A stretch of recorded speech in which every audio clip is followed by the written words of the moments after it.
Pánse.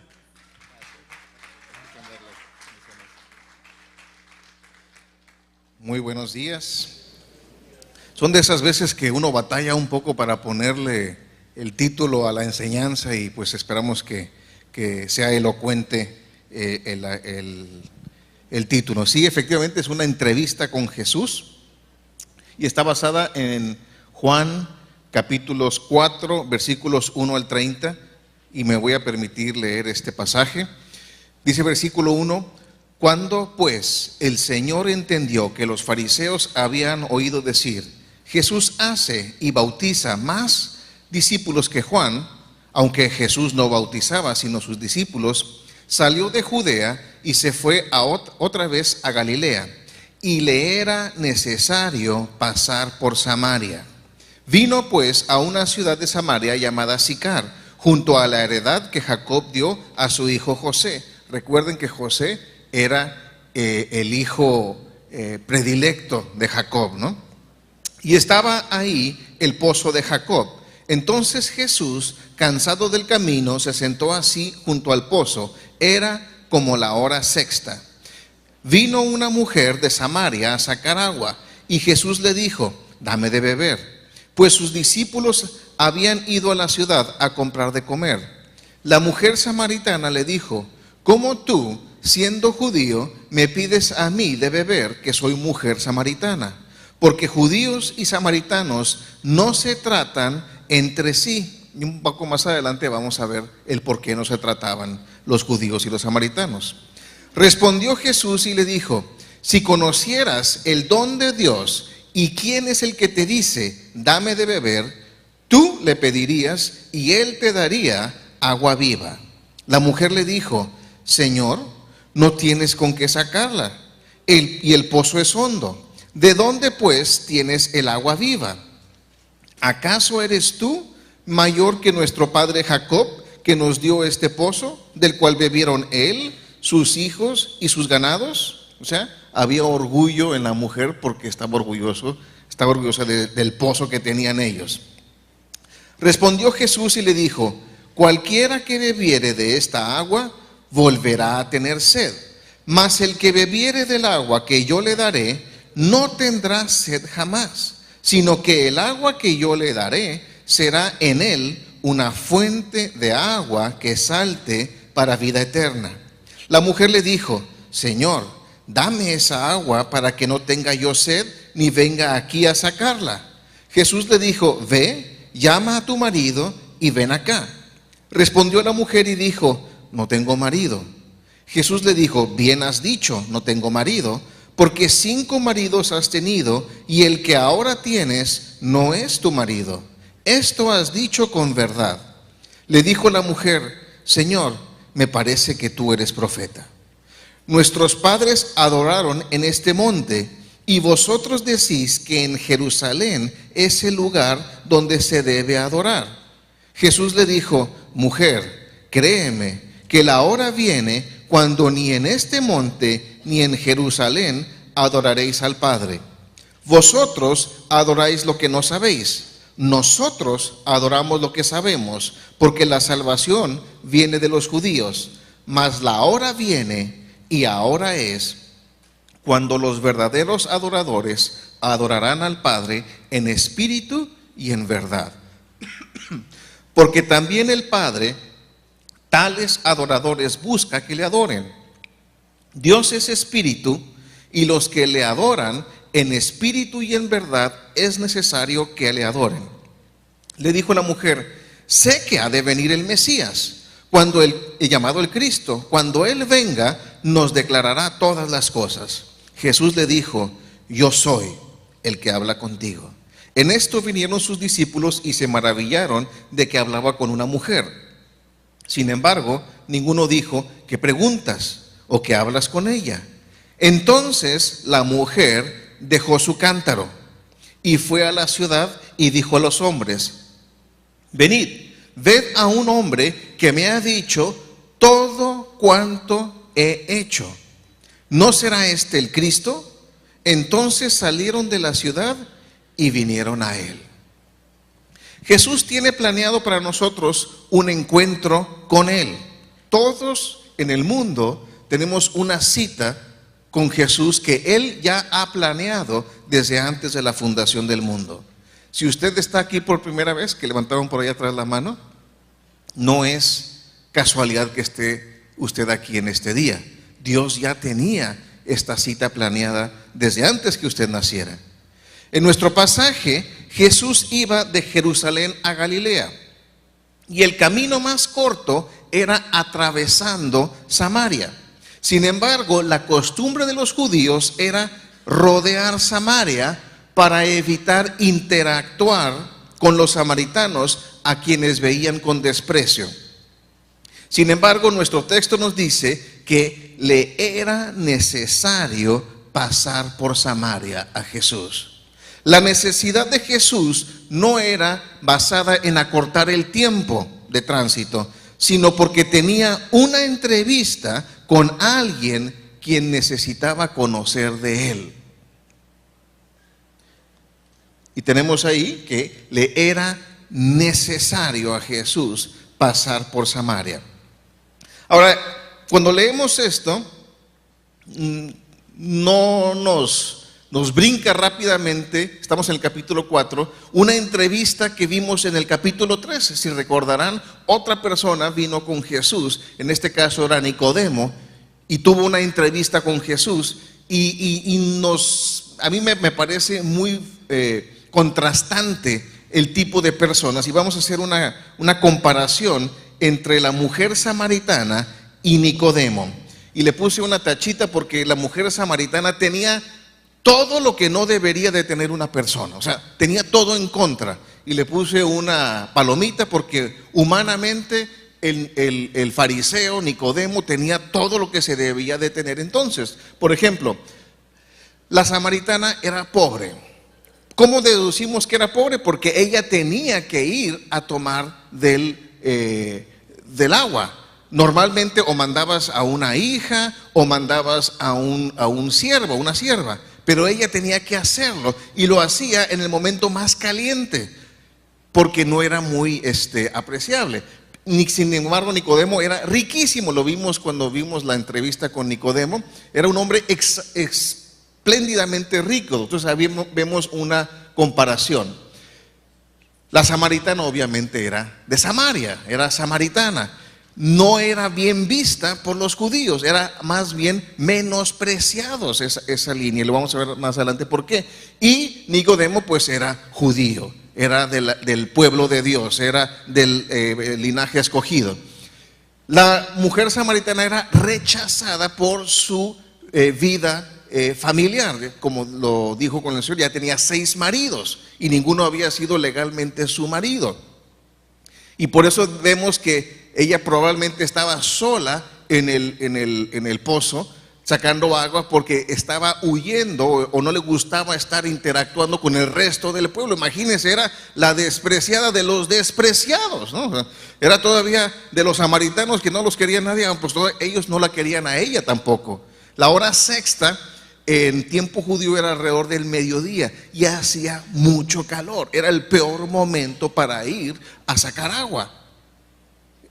Sin embargo, Nicodemo era un hombre muy importante. Era un miembro importante de su sociedad. La mujer samaritana tenía la religión incorrecta, tenía una falsa religión.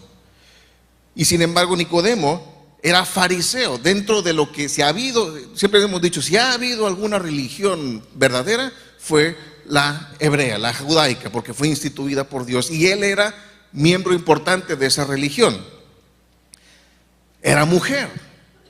La mujer samaritana, no sorprenda a nadie, no ponga cara de sorpresa, era mujer la mujer samaritana, cosa rara, ¿no? Pero aún en estas épocas era la mujer era muy tomada socialmente muy menospreciada.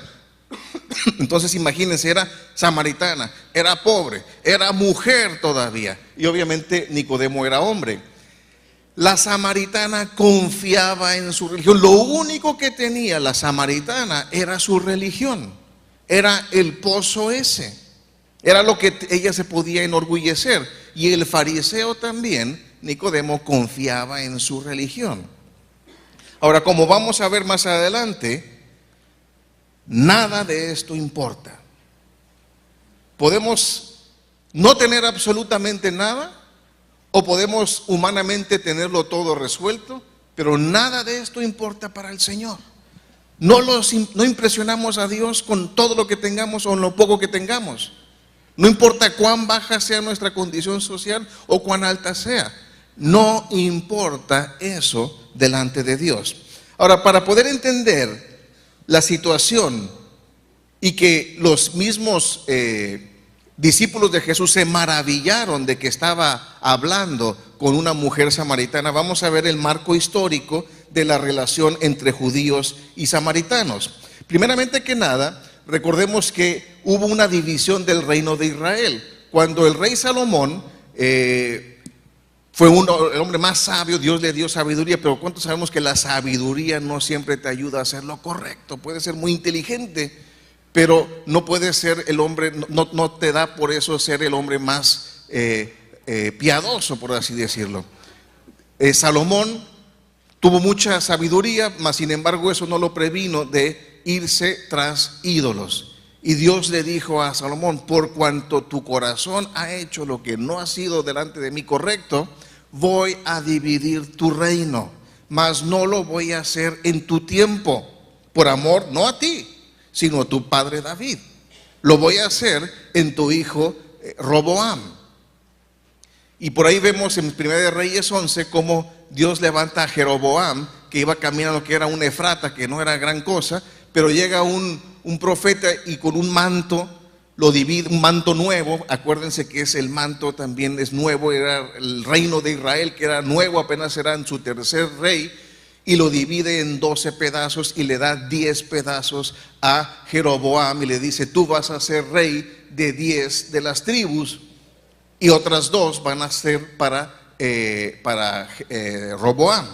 Y ahí es donde se divide el reino de Israel en las tribus del norte, en las 10 tribus del norte, que se llamó después Israel, y las 2 tribus del sur, que se llamaba Judá, que estaba Benjamín y Judá. De ahí viene la palabra judío, Judá, judío. Antes de la división eran hebreos. Hebreos, recuerden que significa la palabra el que cruza el río. Las 12 tribus habían cruzado el río, pero después de Salomón se divide el reino. Entonces, Samaria queda en Israel, queda en las 10 tribus del norte. Y Jeroboam, el efrata, o sea, de Efraín, decreta después de la división que la peregrinación a Jerusalén ya no es necesaria, que ahora ya podían hacerlo sobre el monte donde estaba la heredad de Jacob. Ahí es donde la mujer samaritana dice: ustedes dicen que es en Jerusalén y nuestros padres dicen que es aquí en Samaria. De ahí viene. Es importante ver de dónde vienen las cosas para poder entender. Y ahí fue, ahora sí, como decimos por aquí, Jeroboam se lo sacó de la manga, porque se había peleado con Roboam. Dijo: pues ahora no vamos a ir para allá, no nos vamos a mezclar. Y ahí seguían siendo completamente hebreos, los 10 tribus del norte. Pero sin embargo, pues como necesitaban adorar a algo, Jeroboam instituye la adoración al becerro de oro, una idolatría. O sea, como que el becerrito lo traían muy metido en el corazón, ¿no? Y dice: pues ya no vamos a ir al templo que está con Judá, ahora nosotros mismos vamos a instaurar nuestra propia religión. Y tienen su propio Pentateuco, ellos escribieron sus propios 5 libros, ahí adecuados a lo que a ellos les gustó, tenían sus lugares altos de adoración. Y fue tanta la idolatría que hubo en el reino de Israel, o sea, en las 10 tribus del norte, que Dios trajo juicio sobre ellos y mandó a los asirios a que los invadiera, a los 10 tribus del norte, y los deportara a Asiria. Y el problema fue que, estando en el norte, se mezclaron con los asirios, y era algo que tenían prohibido por Dios, la mezcla, el casarse, darse en matrimonio con personas fuera de la raza hebraica. Y a pesar de que también haber sufrido deportación, sin embargo, también se acuerdan que las dos tribus del sur, o sea, Judá, también fueron deportados a Babilonia, pero no se mezclaron. Entonces ellos se veían, los del sur, decían, nosotros somos puros y blancos y limpios, porque nosotros no nos mezclamos, aunque también fuimos deportados, nosotros nos guardamos. Y a los del norte decían, ustedes ya no son judíos, ya no son de la misma raza, porque se mezclaron con los asirios. Y las 10 tribus regresan a Israel, pero con un sincretismo pagano, o sea, judío pagano. Ya estaban mal cuando se fueron, regresaron todavía peor. Entonces, Samaria era la capital de Israel, de las 10 tribus del norte. Y ahí es donde estaba el epicentro de toda esta situación. Entonces podemos entender cuál era la condición de la mujer samaritana. Todo el problema, todo el embrollo religioso que traía en su corazón y en su cabeza, más el embrollo social, más el embrollo económico. Y sin embargo, Jesús toma el camino menos caminado para poder ir y tener esa entrevista con ella. Ahora podemos ver en los capítulos 10 al 15 de lo que acabamos de leer, una ignorancia espiritual. La mujer samaritana tenía centrada su religiosidad en el pozo que su nación había heredado del patriarca Jacob. O sea, habían hecho un ídolo de un pozo de agua. Ahora, el pozo sigue todavía existiendo hasta el día de hoy. Ustedes, cuando van a Israel, pueden entrar. Desafortunadamente está en el área de Palestina. Entonces los guías israelitas no los llevan hasta el pozo, porque está en el territorio ocupado entre comillas, depende a quién le pregunten, pero está bajo el dominio de los palestinos. Pero como mexicanos podemos entrar y podemos verlo. Sin embargo, ella, y es el único lugar, uno de los únicos lugares en Israel donde puedes estar seguro que Jesús estuvo ahí.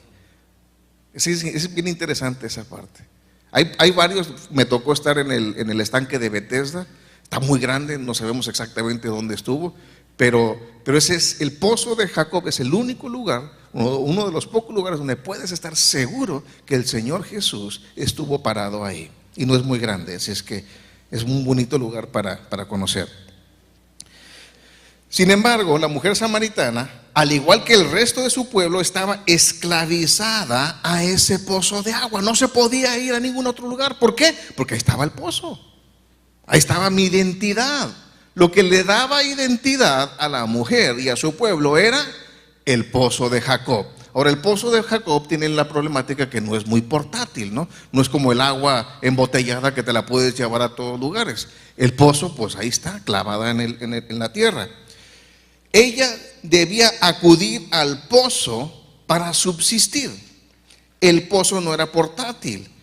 Es decir, que el pozo de Jacob le daba identidad nacional y religiosa, y la mujer no podía alejarse de su pueblo, pues perdería su identidad. Y aquí vemos un juego de palabras, pues Jesús está haciendo una comparación entre la religiosidad y el Espíritu Santo en la vida del creyente. En la religiosidad, en la religión, las personas están sujetas a acudir a cierto lugar, a cierto tiempo, para ser saciados temporalmente de su sed espiritual. Si venimos nada más los domingos con mucha sed para ser saciados espiritualmente, pues vamos a tener un lunes, martes, miércoles, jueves, viernes, sábado muy seco. Venimos a alabar en congregación al Señor, venimos a congregarnos los unos con los otros, venimos. Yo veo que muchas veces, terminando la reunión, se van a comer familias o amistades de familias, y eso es la congregarnos, eso es tener una convivencia. Pero eso no se centra nuestra relación con Dios. Simplemente es el día que tomamos para apartarlo para servir a Dios y para congregarnos como congregación. En una relación con Dios a través de Jesús, nos llena del Espíritu Santo, quien está con nosotros y dentro de nosotros a donde quiera que vayamos. Un creyente verdadero jamás debe sentirse solo, pues el Espíritu Santo está dentro de él. Si tú eres creyente, hay veces que me llega, pues es que me siento muy solo. Y el Espíritu Santo, sí, pero es que no me habla. Pues ponte a escuchar. El que está con Dios nunca va a estar solo. Jamás. Un verdadero creyente debe ser bendición para quienes le rodean, pues el término agua viva se refiere a aguas en movimiento que no son estancadas. Entonces, si yo tengo agua en movimiento, ¿qué va a pasar? Se va a derramar, se va a esparcir. El creyente lleno del Espíritu Santo es de bendición para todos quienes le rodean. De sí fluye el agua que bendice y sacia la sed de los hombres. El agua corriente, el agua en movimiento, es la que se utiliza también para la limpieza y la purificación. El agua estancada es agua que es peligrosa para la salud. Si ustedes van por el desierto algún día, que anden perdidos por el desierto y ven agua estancada, es peligrosa el agua estancada, porque ahí es donde se ponen las bacterias, todo lo que nos puede hacer daño. El agua en movimiento es la que se oxigena, es la que es limpia, es la que es más potable, por así decirlo, la que está estancada. Y muchos creyentes están estancados también dentro de sí. El agua viva también nos habla acerca de una relación con Dios que se renueva y crece continuamente. Hay creyentes que se estancan en el pasado, como la samaritana, que su orgullo estaba en la herencia que había recibido del patriarca Jacob. Eso es lo que había sucedido. Eso se jactaba de que había recibido una herencia, y ni siquiera directamente, sino a su pueblo en general, del patriarca Jacob, lo cual era bueno. Pero si no había sucedido nada nuevo en los últimos 3000 años, como que hay que revisar nuestra relación con Dios, ¿no? Si cuando conociste a Dios pasaban cosas maravillosas y tú estabas entregado a Dios, y después de un tiempo se ha estancado nuestra relación, hay que considerar por qué y ver qué es lo que podemos hacer para que se renueve. Nosotros podríamos estar haber pasado un buen tiempo, pero lo que fue bueno, sin embargo, Dios tiene cosas nuevas para nosotros cada día. En Lamentaciones 3:21, 23 dice: esto ¿qué dice? Recapacitaré en mi corazón. O sea, esto voy a pensar en mi corazón. Por lo tanto, esperaré. Por la misericordia de Dios no hemos sido consumidos. ¿Por qué? Porque nunca decayeron sus misericordias. Nuevas son cada mañana, y grande es su fidelidad. Entonces, todos los días Dios tiene algo nuevo para nosotros. Cae en nosotros el buscarlo.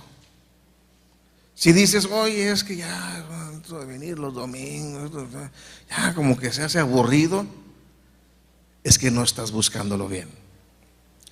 Ahora vamos a ver un problema de adoración en espíritu y en verdad, en los versículos 16 al 24. Y esta frase: los verdaderos adoradores adorarán al Padre en espíritu y en verdad, porque también el Padre tales adoradores busca que le adoren. Esta frase ha tenido muchas interpretaciones. Sin embargo, para poder entender correctamente el significado, debemos analizar el contexto. La mujer, al entender que estaba hablando con alguien espiritual, con una persona de autoridad espiritual como es Jesús, se centró su argumento en la gran división que había entre los judíos y los samaritanos. ¿Y cuál era la gran división? ¿Dónde se debería de adorar? Si en el templo de Jerusalén o en el monte de Samaria, como lo habían dicho sus padres. Y aquí podemos ver una genuina preocupación de la samaritana por tener una correcta adoración, que dicho sea de paso, deberíamos entender lo que significa adoración. Comúnmente cuando venimos a la congregación, como acabamos de pasar en el tiempo de alabanza y adoración, decimos las primeras 3 son rapiditas, así es que son alabanza. Luego las otras 3 son despacitas, así es que son adoración. Y no vamos a cambiar eso, pero porque lo entendemos como de esa manera. Pero realmente tenemos que entender qué es adoración. Y el problema que estaba trayendo la mujer samaritana era un problema de adoración. ¿Dónde se debería de adorar? Era un problema de adoración y de ubicación. ¿Se debería de adorar en el templo de Jerusalén o en el monte de Samaria? ¿Qué es lo que se tenía que hacer en la adoración? Se sacrificaba, se derramaba sangre, se moría o se mataba a algo. Podía ser un ave, podía ser un macho cabrío, podría ser algo, pero algo moría en la adoración. Y la palabra adoración es interesante que la veamos, en griego es proskuneo, que viene de pros, hacia enfrente, y cuneo, besar. Cuando leamos adoración, dice, esta persona adoró, esta es la posición. Uno se ve mejor acá, se ve mejor acá todavía. Es postrado hacia enfrente y en una actitud de besar la mano. De hecho, en griego se usa mucho para cuando el perro mascota lame la mano de su amo. Esa es la palabra proscuneo, cuneo. Entonces, ¿cuál es la posición? Postrado en una actitud de reverencia. Ahora, esta fotografía, como algunos puedan ver, es un hombre que está postrado, pero está un poco medio artística la fotografía. Y yo podría decir que la saqué de un lugar donde es un actor o es alguien que está posando para la fotografía. Y desafortunadamente muchas personas también posan para la fotografía en la adoración. No tiene nada de malo estar de rodillas, pero esto debe de ser un reflejo de lo que hay en nuestro corazón. La adoración empieza en nuestro corazón. Por eso dice, en espíritu y en verdad. La adoración tiene que empezar en nuestro corazón. Que nuestro corazón esté postrado delante de Dios. Yo sé que no sucede en esta congregación, ni mucho menos en esta reunión. Pero hay personas que les gusta postrarse para la foto. Les gusta que la gente los vea. Mira qué espiritual está tirado en el piso, en la adoración. No tiene absolutamente nada de malo hacerlo, si es un reflejo de lo que ya está sucediendo dentro de su corazón.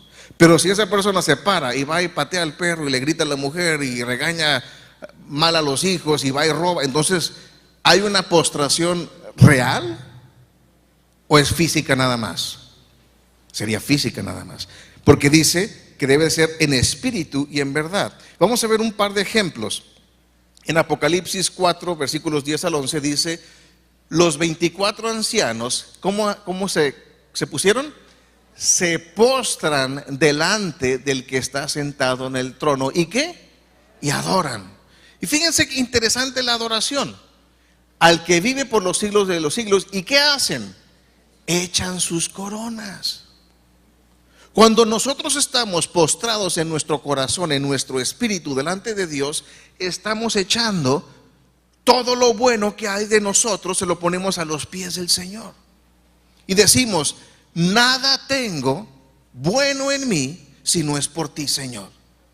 Eso es la adoración. De muchas veces, que soy bien humilde porque no tengo un quinto, porque no, eso no es ser humilde, eso es ser pobre nada más. Ser humilde es decir, Dios, si hay algo bueno, que no es mucho, pero si hay algo bueno en mí, es gracias a ti. Y nada más, porque por mí yo sería el hombre más cruel, más terrible del mundo, pero tú haces la diferencia en mí. Si yo puedo tener un techo sobre mi casa, si yo puedo tener un trabajo, si yo puedo proveer a mi familia, no es por mí, sino es por ti, Señor. Ese es un corazón que está postrado, diciendo, ¿cómo dice? Señor, Señor. El que es Señor es el que manda, ¿verdad? Entonces los ancianos están diciendo: Señor, tú mandas en mi vida. Digno eres de recibir ¿qué? La gloria y la honra y el poder, porque tú creaste todas las cosas y por tu voluntad existen y fueron creadas. Nuestra oración, nuestras oraciones deben de incluir: tú, Señor, debes de recibir toda la gloria que mi vida pueda proveer, es para ti, Señor. Si me dicen en mi trabajo: ¿y qué bien hiciste tú? Gloria sea a ti, Señor. Si mi esposa me dice: ay, cuánto te quiero, no es por ti, es porque el Señor te hizo amable. Toda la gloria, todo el honor y todo el poder sea al Señor. Ahora vamos a ver el lado negativo, que sigue siendo adoración. En Mateo 4, 8, 10 tenemos registrado esto. Dice: otra vez le llevó el diablo al Señor Jesús a un monte muy alto y le mostró todos los reinos del mundo y la gloria de ellos. Y le dijo: todo esto te daré, ¿si qué? Si postrado me adorares. Satanás quería la adoración, pero no como la de nosotros, así: ay, Señor, qué bonito ver. No, postrado, adorando. Porque en el mundo espiritual, lo físico viene después de lo espiritual. Lo que sucede primeramente en mi espíritu debe de reflejarse en lo material. Entonces Jesús le dijo: vete, Satanás, porque escrito está: al Señor tu Dios adorarás postrado.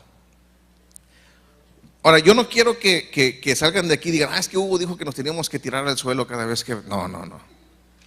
Lo pueden hacer, pero tiene que ser un reflejo. Primeramente en nuestro corazón debemos de estar postrados. Cuando estamos postrados, estamos sometiéndonos a la voluntad de Dios. Y no es nada más durante las 3 canciones del final del servicio, sino es las 24 horas del día. Estar postrados delante del Señor en nuestro espíritu, en nuestro corazón y en nuestras vidas. La cuestión, la gran pregunta que la mujer samaritana estaba trayendo delante de Jesús era una pregunta de ubicación para la adoración física a Dios. Es decir, ¿se debe adorar a Dios en el monte de Samaria o en el templo de Jerusalén?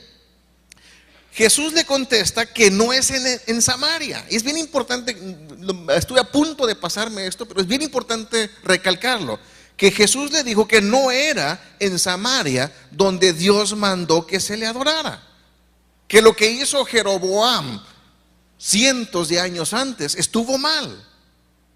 Por necedad y por capricho y por orgullo espiritual dijo: ya no vamos a hacer lo que Dios dijo que hiciéramos, ahora vamos a hacer lo que se nos pegue la gana. Bueno, a lo mejor no lo hizo de esa manera, pero yo lo interpreto así. Y sin embargo Jesús continúa diciendo que llegaría el tiempo y que con su presencia en la tierra, ese tiempo había llegado ya, en que ya no se le adoraría a Dios físicamente, sino ¿cómo? En espíritu. Pues Dios es espíritu. Y la palabra espíritu es neuma. Y Dios escribió en nuestro pasaje exactamente la misma palabra neuma en griego para decir que se le tenía que adorar en neuma, porque Dios es neuma. Es lo mismo, misma naturaleza. Nuestra adoración debe de tener la misma naturaleza que la de Dios.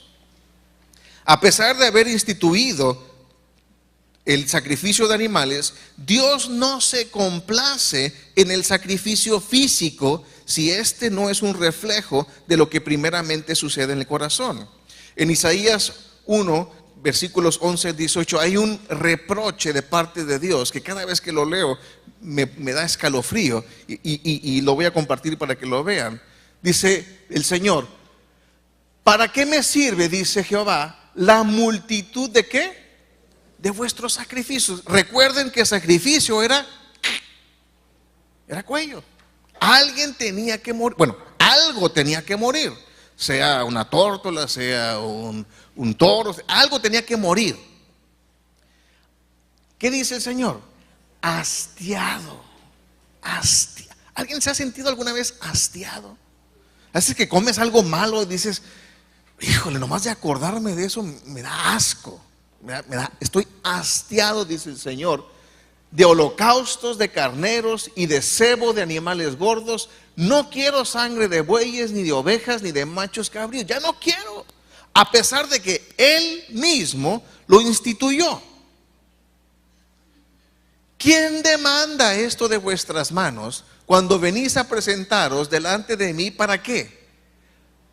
Hollares, pisotear, para pisotar mis atrios. No me traigas más que vana ofrenda. La vana ofrenda es hueca, vana, vanidad. Vano en hebreo traducido es hueco, es vacío, es una ofrenda vacía. No empiecen a voltear alrededor, por favor. El incienso, que es representación de la oración, dice, me es abominación.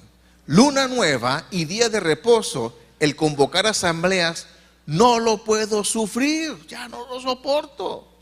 Son iniquidad vuestras fiestas solemnes. ¿Qué puso a Dios en este estado?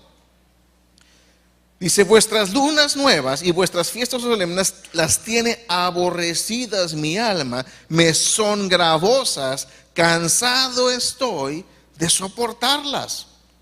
Imagínate que Dios te dijera eso así. Cuando extendáis vuestras manos, yo esconderé de vosotros mis ojos. Asimismo, cuando multipliquéis la oración, yo no oiré. ¿Con quién estaba hablando el Señor? ¿Con los babilónicos? ¿Con los egipcios? ¿Con quién? Con su pueblo. Con su pueblo. No podía estar hablando con los paganos porque no se puede esperar algo mejor de ellos. ¿Sí me explico? Estaba hablando con sus hijos. Todo esto lo instituyó. El problema que tenían el pueblo de Israel es que todos los sacrificios, todo lo que Dios había mandado, lo estaban haciendo de mala gana. Lo estaban haciendo con la actitud incorrecta. Dice, llenas están de, esto es lo que puso a Dios de mal humor, por así decirlo. Llenas están de sangre vuestras manos. Habían matado gente. Y si recordamos que Jesús dijo, habéis escuchado, no matarás. ¿Cuántos han escuchado? Eso dice los 10 mandamientos, ¿no? No matarás. Pero dice Jesús, pero cuando hablas mal de tu prójimo, ya has cometido homicidio. Entonces, si lo traemos al Nuevo Testamento, muchos de nosotros hemos hablado mal de personas y tenemos sangre moral en nuestras manos. Estamos manchados. Lavaos y limpiaos, quitad la iniquidad, o sea, el pecado de vuestras obras de delante de mis ojos. Dejad de hacer ¿qué? Lo malo. Porque venían el día de sacrificio y hacían lo bueno, pero salían y hacían ¿qué? Ya como que hacían menos, hubo menos respuesta para lo malo. Hacían lo malo. Venían los domingos, cantaban bonito, aguantaban un sermón, daban su 3% de diezmo. Los que están despiertos entendieron. Y se iban y hacían su santa voluntad del domingo en la tarde hasta el domingo en la mañana siguiente. Y dice Dios, estoy harto de esto. ¿Sabes qué? A mí me ha tocado con los jóvenes, cuando fui, los jóvenes sufrieron de mi pastorado. Había chicos que nomás no querían estar ahí.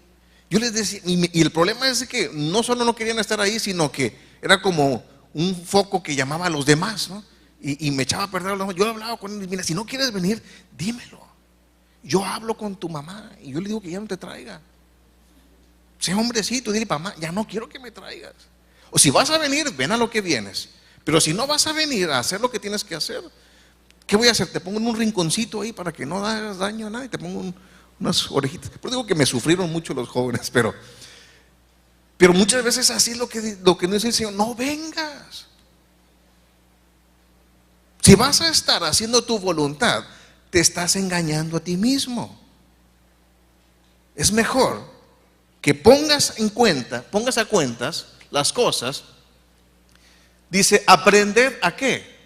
A hacer el bien. Aprende a hacer el bien, busca el juicio, restituid al agraviado, hacer justicia al huérfano, amparad a la viuda. O sea, Israel tenía una religiosidad, y la religiosidad realmente es una fachada nada más.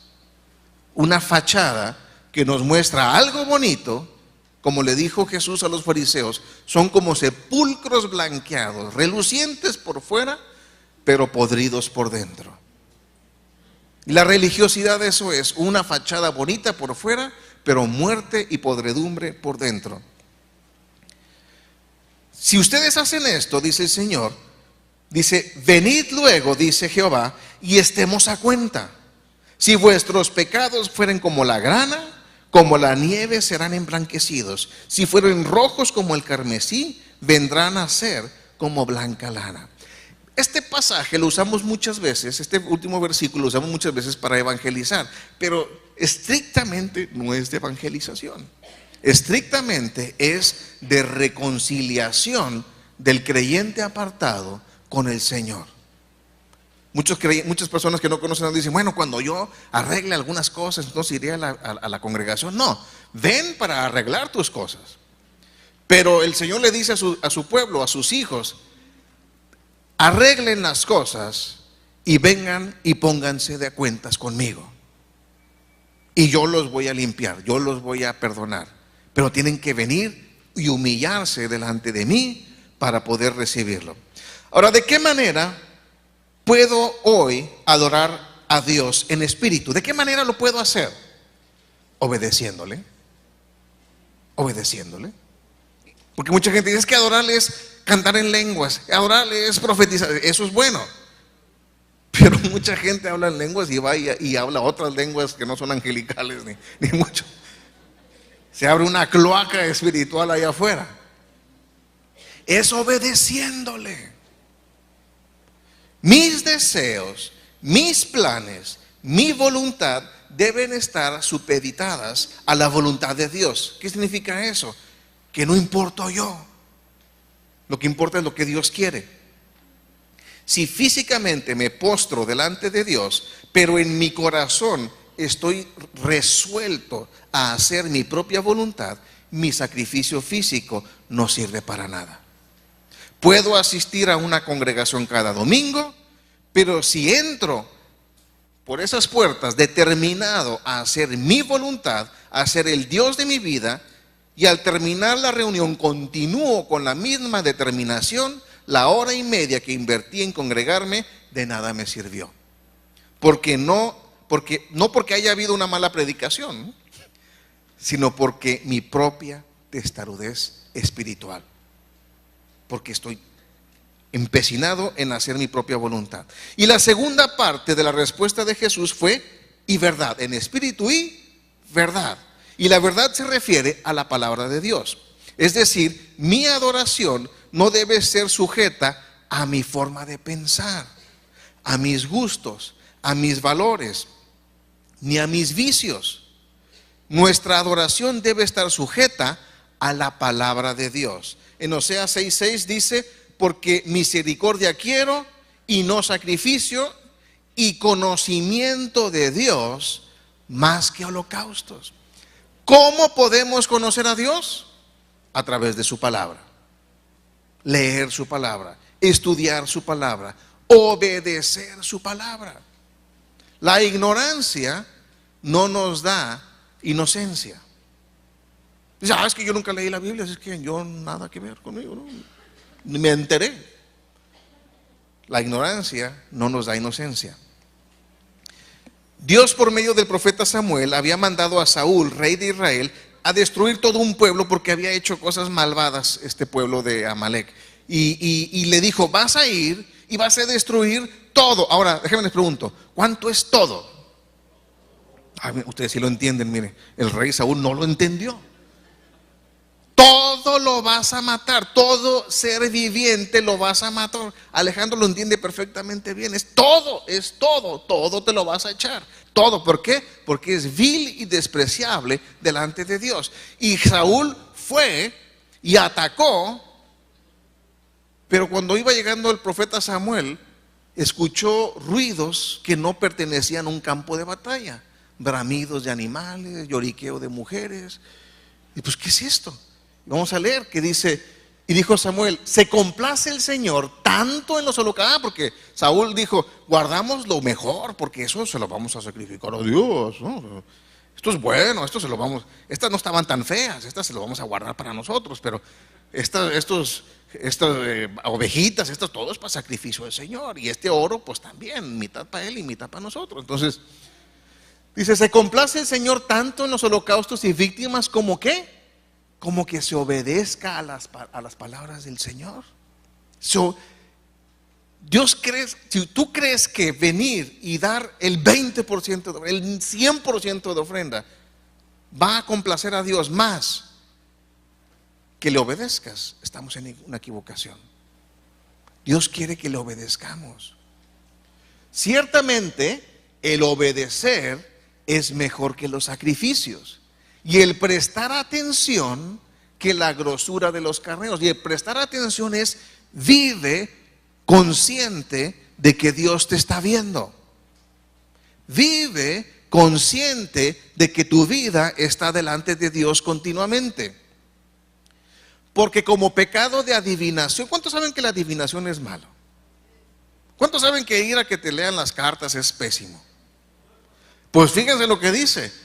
Porque el pecado de adivinación, porque como pecado de adivinación es la rebelión. O sea, si tú estás en que voy a hacer mi santísima voluntad, a pesar de lo que diga la Biblia, es igual que ir a que te lean las cartas.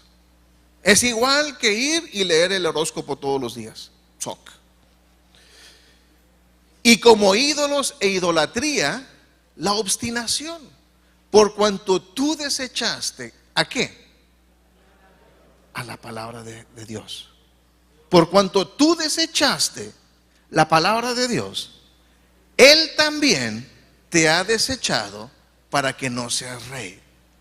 Si tú no estás leyendo tu Biblia, si tú no estás obedeciendo tu Biblia, si tú no estás metido en la palabra de Dios, ¿qué estás haciendo? Desechando la Biblia. Hazlo bajo tu propio riesgo. Entonces Saúl dijo a Samuel, oh, yo he pecado, pues he quebrantado el mandamiento de Jehová y tus palabras, porque temí ¿a quién? ¿A Dios? Ese es el grave problema que tenemos muchas veces. Tememos más al hombre que a Dios. Tememos más al qué dirán que a lo que dirá Dios. Y consentí a la voz de ellos. Perdona pues ahora mi pecado y vuelve conmigo para que adore al Señor. O sea, ya lo confesé. Y Samuel respondió a Saúl, no volveré contigo porque desechaste la palabra de Jehová y Jehová te ha desechado para que no seas rey sobre Israel.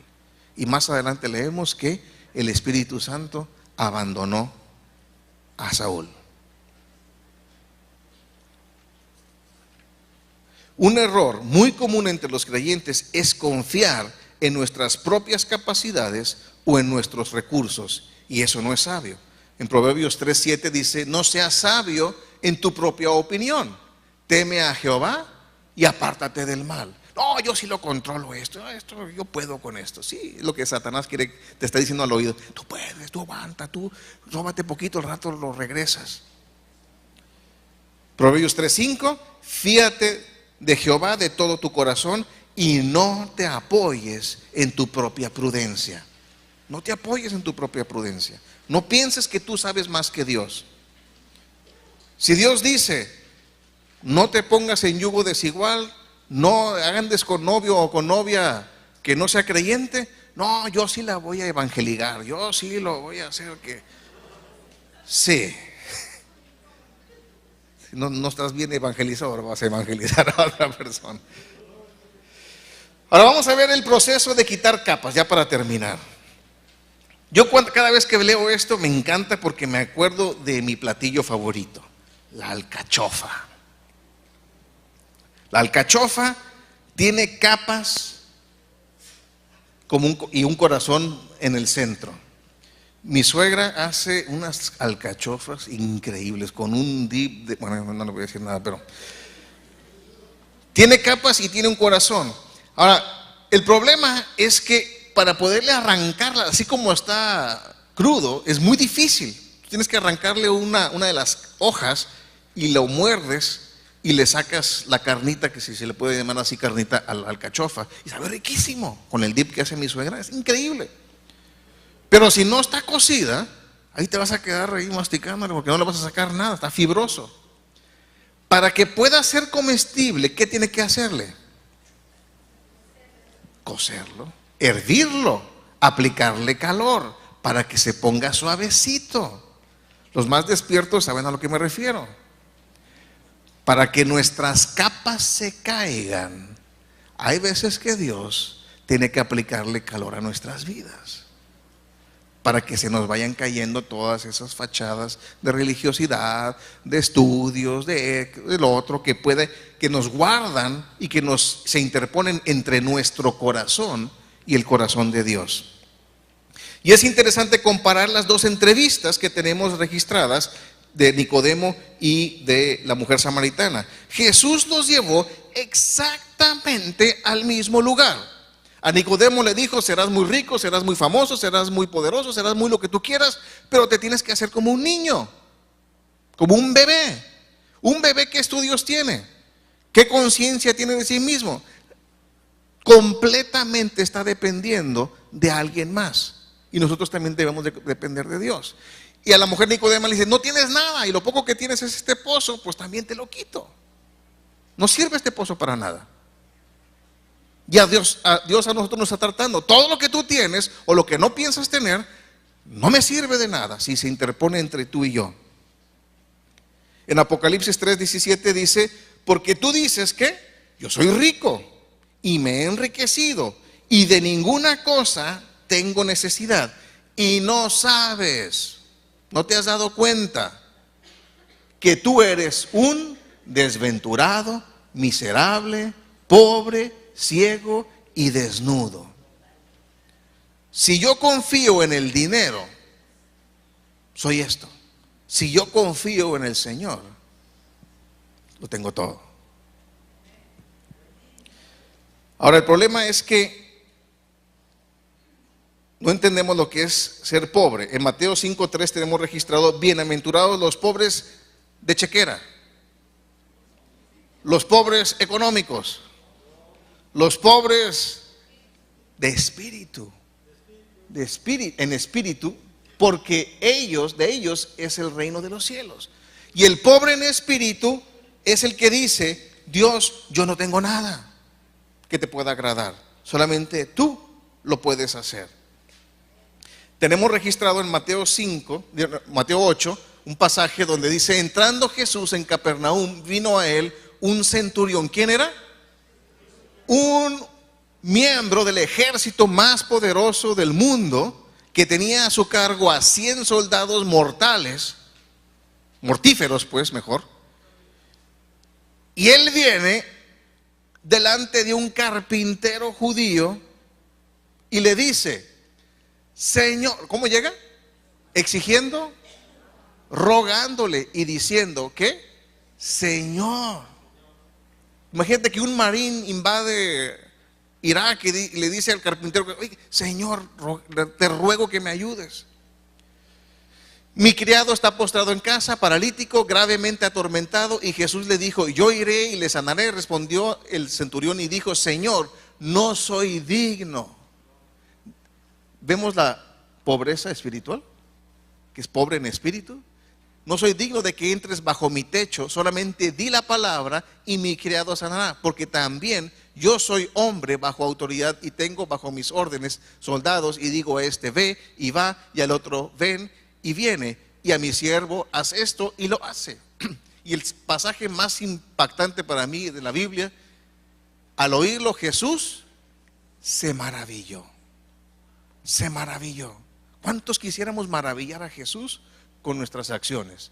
Y dijo a los que le seguían: de cierto os digo que ni aún en Israel he hallado tanta fe. ¿Y cuál fue la fe?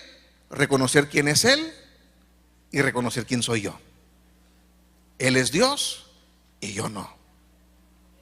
Eso es el principio de la fe. Como conclusiones, Dios busca de nosotros una adoración genuina, un corazón sometido a Él, hombres y mujeres dispuestos a poner los planes de Dios por encima de sus planes personales. Sin importar cuán mucho o cuán poco tengamos, Dios busca que reconozcamos nuestra dependencia total y absoluta en Él. En Juan 15:5 dice el Señor: yo soy la vid, vosotros los pámpanos, el que permanece en mí y yo en él, este lleva mucho fruto. ¿Por qué? Porque separados de mí, nada, ¿cuánto es nada? Nada podéis hacer. Vamos a orar. Padre Santo, Señor, te damos gracias por tu palabra, Señor, porque es verdad, Señor, porque en este mundo de mentira es la única verdad absoluta y eterna, Señor.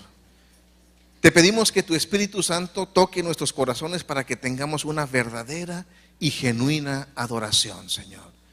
Que todos los días, Señor, y en todo momento te reconozcamos en nuestros caminos, Señor. Que nos alejemos del pecado, Señor. Que te podamos adorar en obediencia, Señor. Que tu palabra sea nuestro alimento. Que no podamos vivir, Señor, sin alimentarnos a diario de tu palabra, Padre. Y que cada día podamos crecer en nuestro conocimiento de ti, Señor, basado, Señor, en una relación íntima y personal contigo, Señor. Gracias te damos, Padre. En el nombre de Jesús le dijo: yo soy el que habla contigo.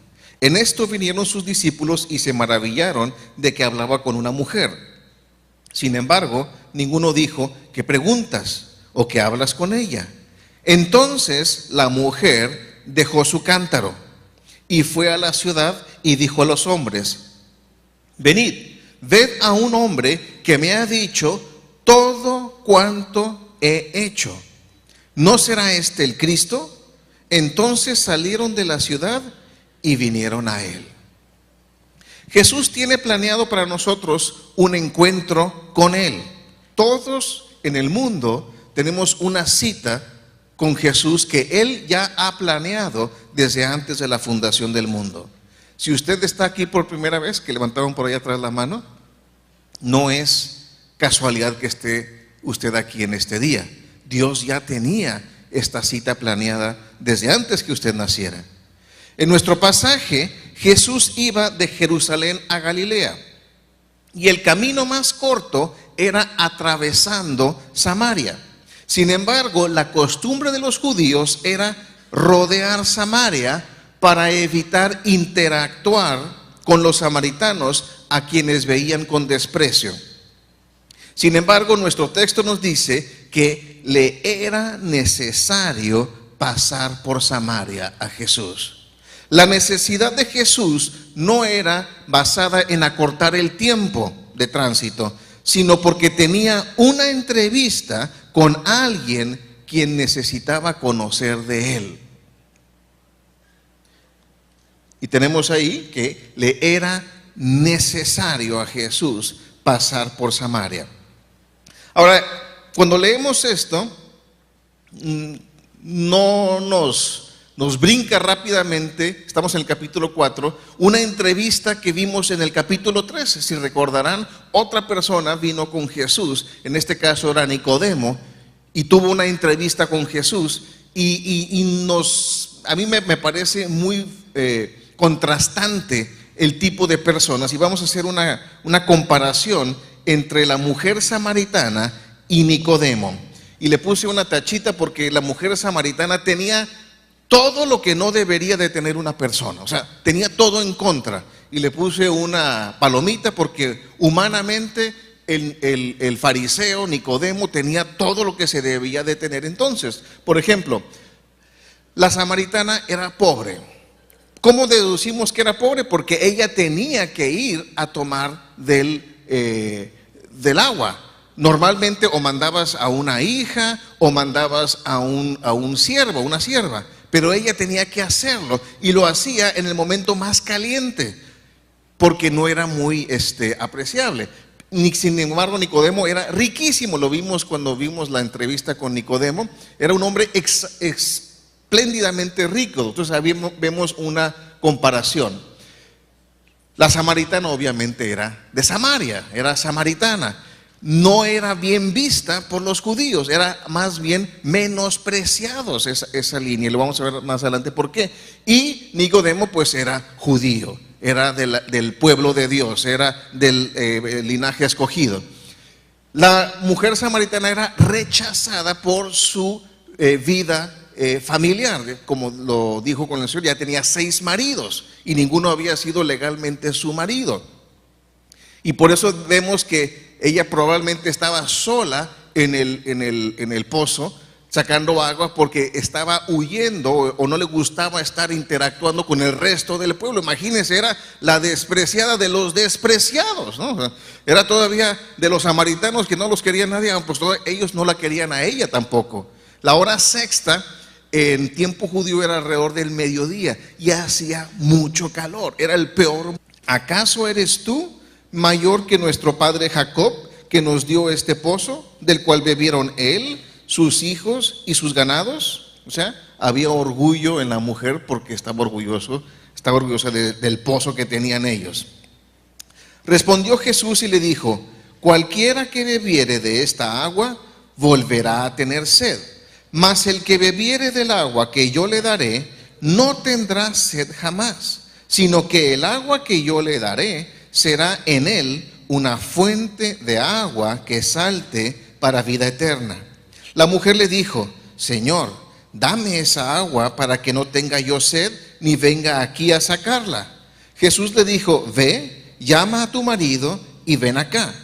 Respondió la mujer y dijo: no tengo marido.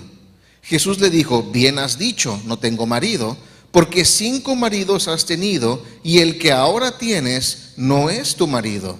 Esto has dicho con verdad. Le dijo la mujer: Señor, me parece que tú eres profeta. Nuestros padres adoraron en este monte, y vosotros decís que en Jerusalén es el lugar donde se debe adorar. Jesús le dijo: mujer, créeme que la hora viene cuando ni en este monte ni en Jerusalén adoraréis al Padre. Vosotros adoráis lo que no sabéis. Nosotros adoramos lo que sabemos, porque la salvación viene de los judíos. Mas la hora viene, y ahora es, cuando los verdaderos adoradores adorarán al Padre en espíritu y en verdad. Porque también el Padre tales adoradores busca que le adoren. Dios es espíritu, y los que le adoran en espíritu y en verdad es necesario que le adoren.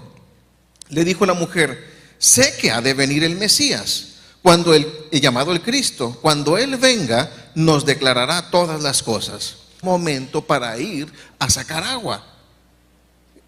Sin embargo, Nicodemo era un hombre muy importante. Era un miembro importante de su sociedad.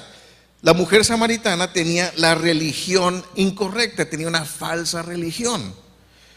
Y sin embargo, Nicodemo era fariseo. Dentro de lo que se ha habido, siempre hemos dicho, si ha habido alguna religión verdadera, fue la hebrea, la judaica, porque fue instituida por Dios. Y él era miembro importante de esa religión. Era mujer. La mujer samaritana, no sorprenda a nadie, no ponga cara de sorpresa, era mujer la mujer samaritana, cosa rara, ¿no? Pero aún en esas épocas era la mujer era muy tomada socialmente muy menospreciada. Entonces imagínense, era samaritana, era pobre, era mujer todavía, y obviamente Nicodemo era hombre. La samaritana confiaba en su religión. Lo único que tenía la samaritana era su religión, era el pozo ese, era lo que ella se podía enorgullecer. Y el fariseo también, Nicodemo, confiaba en su religión. Ahora, como vamos a ver más adelante, nada de esto importa. Podemos no tener absolutamente nada, o podemos humanamente tenerlo todo resuelto, pero nada de esto importa para el Señor. No impresionamos a Dios con todo lo que tengamos o lo poco que tengamos. No importa cuán baja sea nuestra condición social o cuán alta sea. No importa eso delante de Dios. Ahora, para poder entender la situación y que los mismos discípulos de Jesús se maravillaron de que estaba hablando con una mujer samaritana, vamos a ver el marco histórico de la relación entre judíos y samaritanos. Primeramente que nada, recordemos que... Prepárense.